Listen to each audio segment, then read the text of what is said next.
అందరికీ నమస్కారం. అమ్మ మాట అమ్మాయి బాట ఛానల్కి స్వాగతం.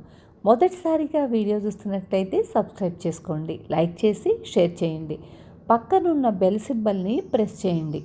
నేను చేసే కొత్త వీడియోస్ మీకు నోటిఫికేషన్స్ వస్తాయి. మొదలు పెట్టుకుందామా? చంద్రహాసుడు. కేరళ రాజును శత్రువులు చంపారు. అతని భార్య తన భర్తతో సహగమనం చేసింది. వారి కొడుకైన చంద్రహాసుడు పసిగుడ్డు.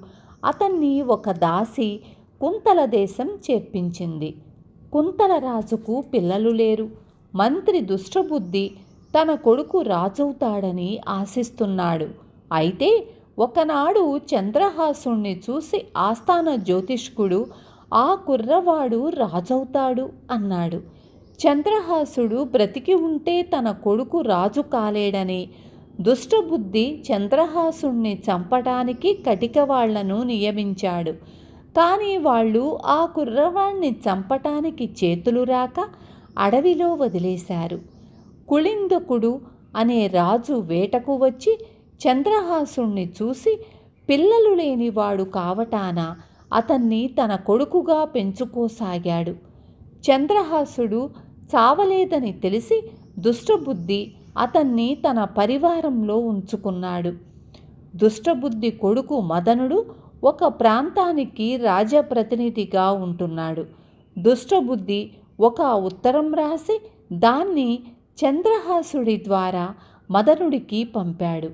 చంద్రహాసుడు రాజప్రతినిధి ఆవరణ చేరి అలసిపోయి ఒక చెట్టు కింద నిద్రపోయాడు. దుష్టబుద్ధి కుమార్తె అయిన విషయ తన అన్న వెంట ఉంది. ఆమె నిద్రిస్తున్న చంద్రహాసుణ్ణి చూసి మోహించి అతని వద్ద ఉన్న ఉత్తరం తీసి చదివి అందులో చంద్రహాసునికి విషం ఇవ్వమని ఉంది. ఆమె విషం అనే మాటను విషయగా మార్చింది. తరువాత చంద్రహాసుడు మదనుణ్ణి కలుసుకొని ఉత్తరం ఇచ్చాడు. అందులో చంద్రహాసుడికి విషయను ఇయ్యమని రాసి ఉంది.